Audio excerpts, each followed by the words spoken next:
দুজন ব্যক্তির ঘটনা পড়লাম। একজন ব্যক্তি প্রচন্ড রকম আবেদ, প্রচুর ইবাদত করে। আপনারা জানেন ইবলিসও কিন্তু আবেদ ছিল, ইবলিস কিন্তু প্রচুর ইবাদত করেছে। এখন ওই ব্যক্তির একজন বন্ধু ছিল, এটা বানু ইসরাইলের ঘটনা। তো সেই বন্ধু পাপী ছিল, বিভিন্ন কবিরা গুনাহ করত। আর এই আবেদ ব্যক্তি বারবার তাকে নসিহত করত, গোনা ছেড়ে দাও, তুমি পাপ করছো, গোনা ছেড়ে দাও। তখন সেই ব্যক্তি যে পাপ করছে সে বলতো যে আল্লাহ কি তোমাকে আমার রক্ষক বানিয়েছেন? আল্লাহ কি তোমাকে আমার উপর দারোগা বানিয়েছেন? আমাকে আল্লাহর হাতে ছেড়ে দাও, আমাকে নসিহত করতে শোনা। একদিন এই আবেদ ব্যক্তি তার বন্ধুকে একটা জঘন্য পাপ করতে দেখলো, এমন একটা পাপ যেটা দেখে তার মনে ধারণা আসলো এটা চরম জঘন্য একটা কাজ।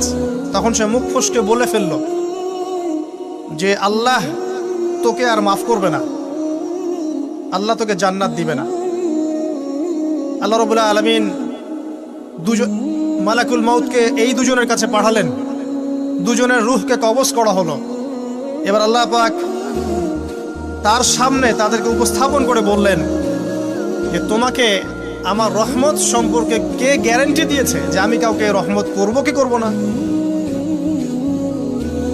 যাও, আমি তোমাকে জাহান্নামে পাঠালাম, ওই ব্যক্তি যে আমার রহমত প্রত্যাশা করেছে আমি তাকে জান্নাত দিয়ে দিলাম।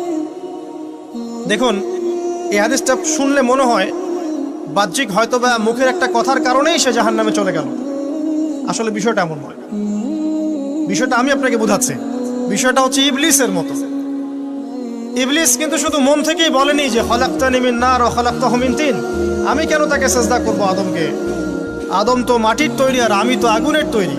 এটা ইবলিসের শুধু মৌখিক স্টেটমেন্ট ছিল না, কারণ কি ছিল? আবা ওয়াস্তাকবার, সে উদ্ধত হয়েছিল, অহংকার প্রদর্শন করেছিল। ভিতর থেকে ইন্টারনালি সে অহংকারী ছিল, সে আন্ডার এস্টিমেট করে কথাটা বলেছে, শুধু মৌখিকভাবে বলে নাই। কিন্তু ঠিক এই ব্যক্তির ঘটনা এমনই, সে মন থেকে অহংকারী হয়ে উঠেছিল, যদিও বা সে আবেদ ছিল। এখানে আমরা যারা প্র্যাকটিসিং মুসলিম হওয়ার চেষ্টা করছি, আমাদের জন্য এখানে নিদর্শন আছে। অযথ নামাজ পড়েই ভেবে বসবেন না যে অনেক কিছু করে ফেলছি, এক চিল্লা দিয়ে মনে করে ফেলবেন না যে দিনের জন্য অনেক কিছু করে ফেলছি। একটা হজ করেছেন, ওমরা করেছেন, সিয়াম রেখেছেন, দিনের জন্য দান সদকা করেছেন, একটা মাদ্রাসা মসজিদ করেছেন, ভেবে বসবেন না আপনি সব অনেক কিছু করে ফেলেছেন এবং অন্যরা সব ককরোচ তেলাপোকা।